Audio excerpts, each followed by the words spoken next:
Hello! Good morning everyone! Miyerkules ng umaga at panibagong lakas, panibagong araw para sa Panginoon. Ayan, no? Nako, naglalabasan ng puti ko. Iniisip ko kasing wag na muna magkulay. Ano? Try natin kung pagpumuti na lahat. At kaya pati yung tuloy aking ayan, kilay. Pero siyempre, hindi naman nababawasan ng ating pagkakristyano, pagkamaputi ang buhok, di ba? Ginagalang pa nga tayo. Okay, Jenny Rhea, magandang umaga sa iyo. Darwin, Sally Delara, umagang super blessed. Yeah, blessed tayo ngayong araw na to. And we are looking forward for a lot of things that the Lord is going to do. No? Pastora Ami De Castro, Wilhelmina Inday Villarreal, Malu Abril, Alice Barrias, wow, nakakatuwa naman. Purihin ng Diyos sa inyong mga buhay. Jai de los Santos, sari-sari na to. Rusol, Bancroft, Marisol, Shalom. Purihin ng Diyos sa kanyang mapagpala at mabiyayang umagang ito sa Pilipinas, hapon at gabi sa kabilang lugar po ng mundo. Yan. Sister Flor, thank you for sharing. Pastor Rex Pulan, Esper Cabangon, at Rev Esper, yan, ang pinagpalang ina, pinagpalang ina, yan, na Reverend. Glory be to God. Napakaganda ng ginagawa ng Diyos sa buhay nating lahat, and we are so proud to see our brethren that they are being blessed. Rev Vicky Banawa, Jonathan Soriano, Jenny, yan, nabanggit ko siya. Ate Aida or Sinaida, Shoko, God bless you. Liza Motar, yan, parang kanina nagkita lang tayo. Kanina ba yun? Kagabi pala. At napakabuti ng Diyos. Ang tindi ng kanyang ginagawa. Yan. Ayan, sa lugar po ng Calgary, kaya afternoon. Mas mauna kami nagiging gabi dito po. Pero hindi pa naman gabi, hapon pa rin naman dito sa Winnipeg. Ayan. Ako, ang dami na naman po nating mga naka hanay, nakahilera na mga gagawin for this year, ano. At halos na makarating na tayo sa kalahati ng taon sa mga schedules at nakakatuwa po ang Diyos. Ang dami nating gagawin. Norma Villar, Evangeline Makaraan at Mary Ann Magalong. Magandang umaga sa inyong lahat. At yan, hallelujah. Thank you, Sister Flor. Yan, share lang tayo na share, no? At Ferdinand de los Santos, yan, more blessings sa iyo. Lagay po natin ang ating pong pinaka-pag-uusapan ngayon, when at war, kapag nasa labanan. At pagbati kay Claire Vindiola, at ating pong basahin, Deuteronomy 20 verse 1 concerning war. Yan, ito po yung laban ng actual. Pero siyempre meron din tayong labanan. Pero sa atin naman ngayon ay spiritual, mga situation, mga insidente, mga problema, mga ginagalawan natin, labanan din yan eh. Spiritual na labanan ang tawag po dyan. At Pastora Cynthia Banaag Ladines, magandang araw sa iyo. Ito po nire-replay natin sa YouTube after po nating gawin ngayon. Ano? Ganito rin po mangyayari. Hindi ko na po ini-edit. Mahaba rin yung oras ng pag-edit. No? Raquel Hernandez, ayan, Alice Barres, napupuno tuloy yung ating pong iPad. Ano? Janus, praise the Lord. Praise the Lord. Napakabuti ng ating Diyos. Sabi rito, when you go out to fight your enemies, pag nasa labanan ka na, yan, at ang nakikita mo, mga horses. Ano ba ang horses? Sumisimbolo po ito ng bilis. Parang ang bilis, parang biglang nagka-problema. Yung mga ganyan, ano. Chariots, talagang pinagandaan ng kaaway na ikaw ay pahirapan at gumawa po ng mga problema na dadaanan mo. Ayan. And an army greater than your own. At saka marami pang lumalaban na alam mo, mas matindi pa na para bang hindi mo kaya. Do not be afraid. Si Lord po ang nagsasabi nito. Huwag kang matakot. Yan. The Lord your God who brought you out of the land of Egypt is with you. Kasama mo ang ating Panginoon. Tandaan mo lagi yan, ha? Kahit anong problema ang ganasin mo, ano man ang tinadaanan mo, iiyak ka. Siyempre, sino ba matutuwa sa gitna ng problema? Iiyak ka, hahagulhul ka, pero wag maalis sa isipan mo, hindi ka iniwanan ng Diyos. Yan. Ayon sa Simondak, at tayo po'y manalangin. God, we thank you so much for your words. We ask that you will bless us and be with us as we continue to magnify your holy name. We give you praise, honor, and glory in Jesus' name. Amen and amen. Pastora Loida Duenas Lontok, God bless you po. Ang ganda nitong verse na ito. Ito po yung pagkakataon na sinabihan ng Diyos ang mga Israelita sa pakikipagdigma. Siyempre, sabi ko nga, yung nangyari noon, pwersa po ng lakas yun. Pero ngayon, ang ginagamit natin is spiritual. Yung bang hindi po tayo binigyan ng pagkakataon ng Diyos na umangal at magsabing, bakit naman ganito, Lord? Sobrang bigat naman itong pinagdadaanan ko, Lord. Ano ba itong nangyari sa akin? Ano ba itong pinagdadaanan ko? Hindi ganun ang tinuturo ng Lord sa atin. Ayon po dito sa ating nabasa. Ang pagpasok po ng mga problema, parang kabayo eh. Mabagal muna, biglang bumibilis. Lumadami, lumalakas. But he said yung word na face, you need to face it. Face horses and chariots.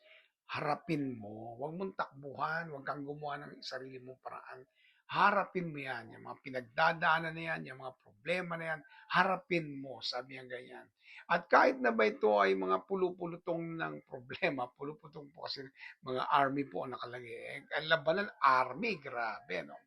Well, yan ang kaya. Pero ang napakatindi pong sinabi dito na biglang tinuldukan ng Diyos, do not be afraid. Grabe si God. Yan. Wag matakot. Wag kang matakot. Wow. Wow. Okay, pagbati ulit. Margie Marana, Raquel Abelia Hernandez, Badetsky Arcangel, Mafe Hernandez, Rachel Oliva. Magpalain po kayong lahat ng ating Panginoon. Ang iba po dyan ay maaring pastor, hindi ko po alam. Pasensya na po kayo, baka rev pa nga, sorry po. But of course, hindi ko po masyadong kilala mga pangalan ninyo, pero ako naniniwala kayo po yung mga pinagpala ng Diyos. Yan. Pare-pare po tayo, no?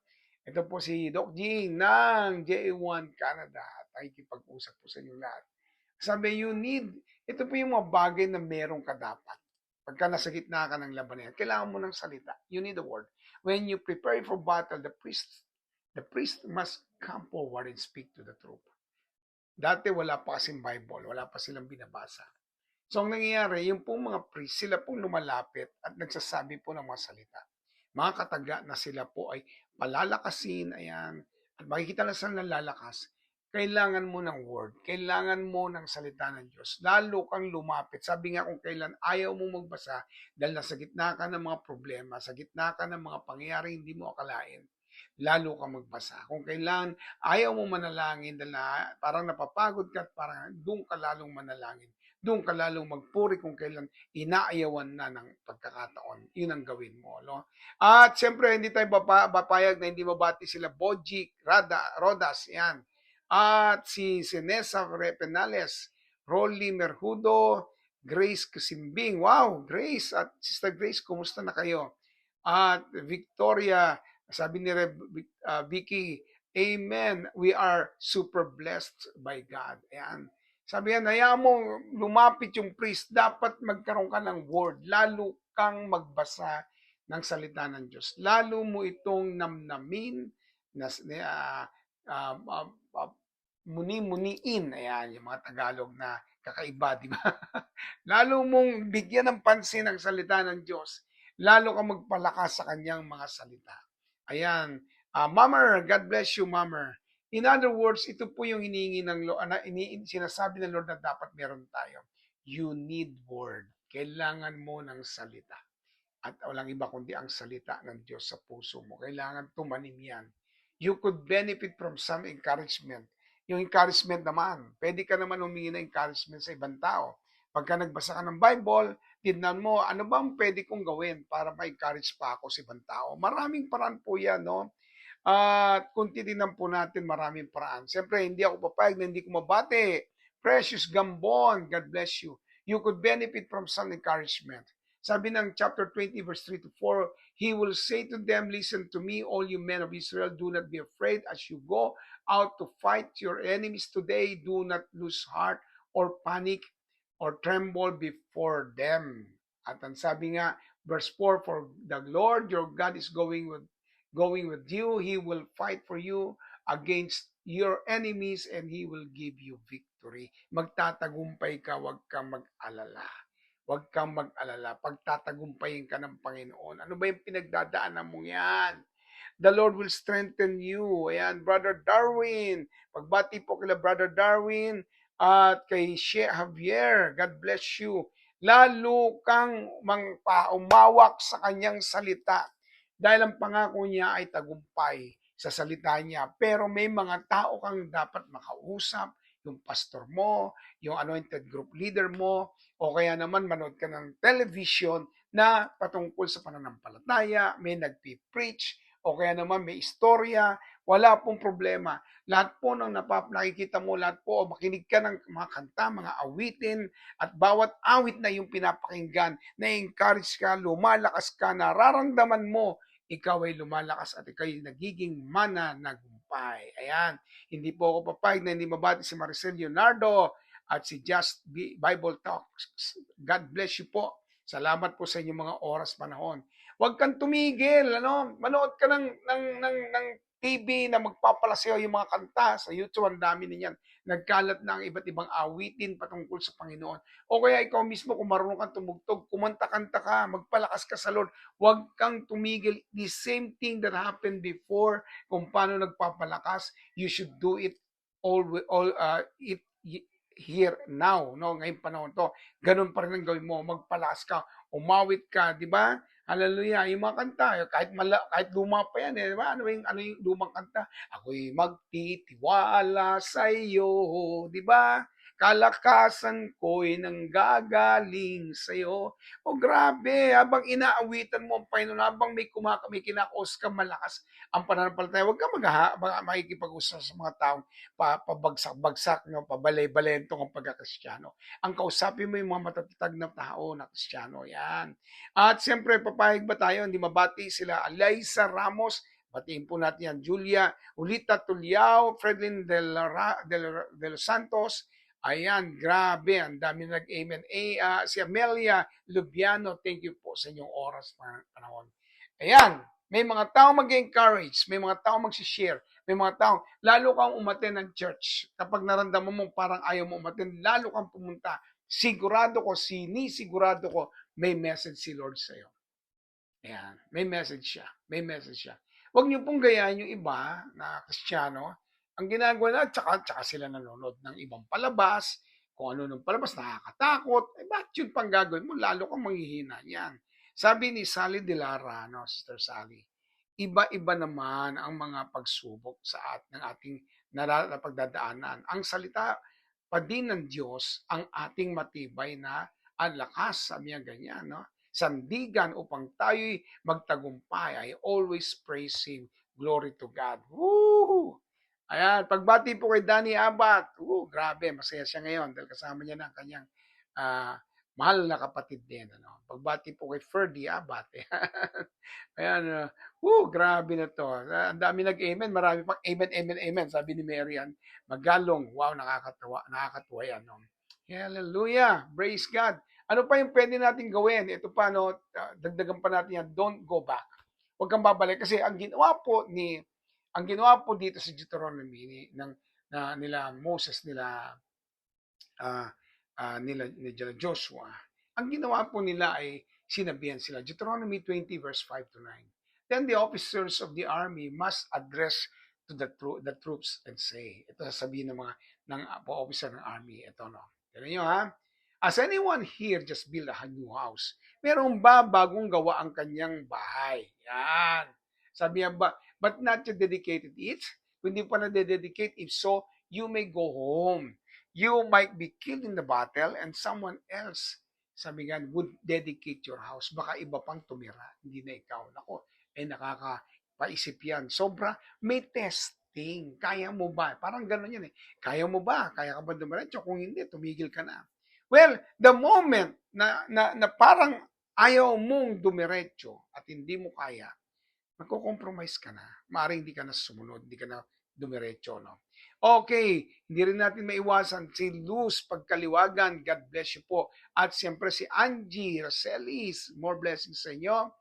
Ayan, si De Castro Michelle. In other words, meron pong ibig sabihin to. Dagdagan po natin. Ayan, verse 6. Has anyone just planted a vineyard but not yet eaten any of its fruit? If so, you may go home. You might die in a battle and someone else would eat the first fruit. Yung unang bunga, baka hindi mo matikman. Hallelujah. Tapos pagdating ng verse 7, has anyone here just become engaged to a woman but not yet married or not yet married her? Well, you may go home and get married. You might die in the battle and someone else would marry her. Grabe. Ano ba to? Encouragement, discouragement. Ano ba to nangyari to? Isa pong dahilan dito, tinitesting ititesting po ng pinaka-head ng troops ang mga taong nandoon. Kasi nagbigay na ang Diyos ng word. I fight for your battle, sasamahan kita, you will have your victory. Meron lang ganun eh. Ngayon, kung ako po yung malapit na ikasal, kung ako po yung nagtanim sa vineyard, kung ako po yung nagpatayo ng bahay, hindi na dapat ako mag-visual. Kasi sabihin ko na kagad sa kanila ganito, wag ka na magtanong, dederecho ko, hindi ako babalik. Kasi pag ang ginawa po nila ay sila ay sa gitna ng labanan at inisip nila yun at sila bumalik, nakaka-discourage yun. Nakaka-discourage yun. Kaya kailangan pakita natin sa ating Diyos ang ating pagtitiwala at pananampalataya. Ano man ang pinagdadaanan ko ay hindi maapektuhan ng kalagayan ko. Tandaan mo yan ha, ano man ang ating pinagdadaanan, huwag maapektuhan ng ating kalagayan. Okay, mahirap, mahina, huwag kang mag-compromise. Huwag kung meron kang iniisip sa future, huwag mong ibaba ang iyong pagtitiwala at pananampalataya sa Diyos. Lalo kang tumuloy, lalo kang lumaban, lalo mong ipakita na si Lord ang nagbigay ng bahay, si Lord ang nagbigay ng pananim, si Lord ang nagbigay ng partner, gagawin niya, magtatagumpay ako. At kailanman ang salita ng Diyos ang aking pinangahawakan. Matindi pong pangawakan ang salita ng Diyos. Matindi pong panghawakan ang mga encouragement ng Diyos. Yung mga tao nakakausap mo, yung mga nakita natin mga patotoo, matindi yun. No? Di ba? Siyempre, ito, matindi rin itong faith nito. No? Si Nanay Ine, ayan, and Romy Cristobal, matindi ang mga pananampalataya nitong mga taong ito. No? Hallelujah! I go for it. I'll fight. I'll go. I will not go back. Hindi ako babalik. Huwag kang bumalik. Huwag kang bumalik sa dati. Magpatuloy ka. Kung napansin mo, dati ang dami mong pera, pero ang nakukuha mo to sa masamang paraan. Ngayon, naging mabait kang Kristiyano, parang walang laman yung bulsa mo. Huwag kang mag-alala, the Lord will supply your needs, lalo pa kung tinutupad mo ang kanyang ipinagagawa. Yes! Woo! Grabe na to, no? Joanne, God bless you. Ituloy po natin. Ito po ang sabi, verse 8, then the officers will also say, is anyone here afraid and worried? Ayan na. Umalis na kayo. Kung sa gitna ng labanan, bigla kayong umayaw, ay baka panghinaan kami ng loob. Gusto namin, ngayon pa lang umalis na kayo, pinapalis yan na. Ako hindi ako alis. I will not go back. I will keep going on whatever situation I have. Because I believe the Lord is with me.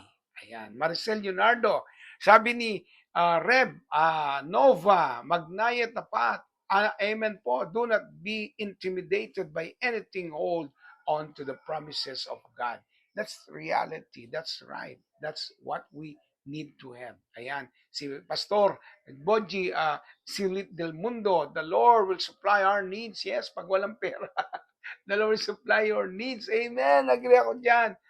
Grabe na to, no? Ang sarap malaman na may mga ganitong pagkakataon. Sabi ng verse 9 pati, when the officers have finished speaking to their troops, they will appoint the unit commanders. But biglang nag-appoint ng unit commanders. Kasi yung mga taong hindi umaayaw, dapat lang sila ang mamuno. Kahit ano ang kalagayan at ano pang pinagdadaanan, basta't ako magtatrust kay Lord at sigurado makakapagbigay ako ng magandang patotoo sa lahat ng tao. Ang buhay ko ay matinding patotoo sa maraming tao. Ayan, hallelujah! Ate Aida, amen. At si Rev Mercy Encarnacion, more blessing sa inyong lahat. Nakakatuwa naman ang Diyos. Alam nyo, kapag po iniisip ko yung mga bagay nito, nakikita ko na ang Diyos talaga, hindi siya mahilig umatras. Ang gusto niya, makita niya tayong lumalaban dahil nagtitiwala tayo sa Kanya. Umahawak sa Kanyang salita. Alam natin na hindi kayang pakita sa atin ng Lord na siya'y mahina. Ang gusto niya ipakita, malakas akong Diyos na lagi mong kasama. Ayan. Rebosea Barde, more blessing po sa inyo. Ayan, grabe na to. Marami pang gagawin ng Diyos. Kung yun ang nasa puso mo, at kung yun ang nasa isip mo, at kung yun ang pinangawakan mo na marami pang gagawin ng Diyos, simulan mo na ngayon na lalong maghawak at manampalataya sa Kanya. Tandaan mo, hindi kailanman naging pabayaan Diyos. Hindi kailanman nag-isip siya na paiwanan ka. Sabi po ni Rev Vicky Banawa, amen, hold on to the Word of God and His plans and purpose. Just move forward for God's glory. Hallelujah. I go for it. Ayan po ang dapat mong sinasabi. Ngayon, hindi ko po maiwasan ito, but we need to end up. Tatapusin na po natin dito. Ito po yung final thoughts natin. At ating pong tingnan. Remember that God is always be with you. Tandaan mo, kasama mo lagi ang Diyos. Sabi ni Sister Grace Kisimbing, Lord, ano man ang aming pinagdadaanan, pagsubok sa ngayon, alam ko po, sa puso ko, nabibigyan kami ng katagumpayan sa lahat ng ito in the name of Jesus. Amen. Agree ako dyan. Hindi tayo iiwan ng Diyos, hindi tayo pababayaan. At lagi po tayong kanyang sasamahan. Paalala niya yan lagi sa ating lahat. Hindi niya tayo iniiwanan, hindi tayo pababayaan. Itong mga nakarang araw, lahat kami halos inuubo. Halos 2 linggo, 3. Grabe. Ngayon, nagsawa din. Hindi po nagsawa. Umalis din. Bakit hindi siya alis? Hindi naman kami naapektuhan eh. No? Hindi kami umayaw. Nagtuloy kami sa ginagawa namin. Si Rebuesa nga, 2 beses nag-preach kahit inuubo. Kahit noong pa, nawala ng boses, preach pa rin ang preach. at nagpapatuloy siyang ibalita, i-share ang kabutihan ng ating Panginoon. Pastora Erlindang maganda, God bless you. May maganda pa yan, no? Ayan, Lydia C. Lerma Racasa, ang dami po nagdatingan. Elizabeth Abejo Montes and 3D Claveria, wow! Salamat sa matindi at na amen mo, Sister 3D Claveria. God is good. Evangeline Makaraan sabi niya, amen. Yes, na tumataginting na matinding amen sa ating lahat. Salamat po sa inyong oras at panahon na binigay. Isa pong matinding pagpupuri sa Diyos na naman ang ating ibibigay. Dahil alam natin na tayo po ay mananagumpay sa harapan ng Panginoon. Kaya niyo po ipag-pray ko po kayo lahat. Lord, I release upon each one right now. Hindi ko man sila kalapit, pero i-anoint mo sila, O Diyos. You will anoint them for this starting of the year, January. Pagdating po ng February, March, April, mga anointed po ang mga taong ito. I release your complete anointing upon their lives. Lord, you will anoint us, you will strengthen us, we will see that you are the one who's moving towards us, Lord. We will keep going on. We will trust you. We will keep holding on your name. We know and we believe something good is about to happen. Matindi po ang plano mo, matindi ang gagawin mo. God, we just hold on to your promises. We just hold on to your words, oh God. We believe that iba po yung there are so many things that is stored in your heart and in your mind. Your purpose, your dream upon us, Lord, grabe na to, Lord. Alam namin matindi ang magaganap sa mga sunod na araw sa buhay namin. January pa lang pinupuno mo na kami ng matitinding bagay, magagandang bagay, at kami po yung nagiging mananagumpay. Lalo pang, Panginoon, sa mga sunod na mga panahon, O Diyos. Lord, lagi kaming nakatingin sa mga pangako mo. And Father God, salamat po ng marami. I-bless mo pong lahat ng mga taong ito. At hayaan mo ang kanilang pamilya na nire-represent ay bless na bless. Ano man ang gagawin nila, Panginoon, punong-puno ng tagumpay, biyaya at himala sa buhay nila. Salamat po, Ama, as we give you all the praises, the honor, and the glory in Jesus' name. Amen and amen. Hallelujah. Meron lang po akong babasahin kasi merong, ayan, si Pastora Nova o Rev Nova, tapat. Amen po. Salamat po sa promise ng Lord at pwedeng panghawakan. We will never be moved by anything. Yan. Sabi ni Luz Pagkaliwagan, into your hand, Lord, we totally entrust our family situation. Yes. Alam nyo, lahat po ng mga nagsasabi ng ganyan, nagdideclare ng ganyan, tanggapin nyo ang matinding pagkilos ng Diyos sa buhay ninyo. Hallelujah. J1 Chaong, more blessing. And Rem Wesa, my sweetheart, Abat, Anyoso Abat, more blessing sa iyo. Salamat po ng marami at ako po natutuwa na kayo pinakasama ko ngayon at kayo pinakinig ng mga salita ng Diyos. Marami pang gagawin ang Panginoon. Marami pang mangyayaring maganda. All for God's glory. And remember this, the best is yet to come. Matindi pa ang gagawin ng Lord. The best pa. Magpalay po tayong lahat natin, Panginoon. Salamat po ng marami and I love you all. Amen and amen. Oh, thank you, Lord.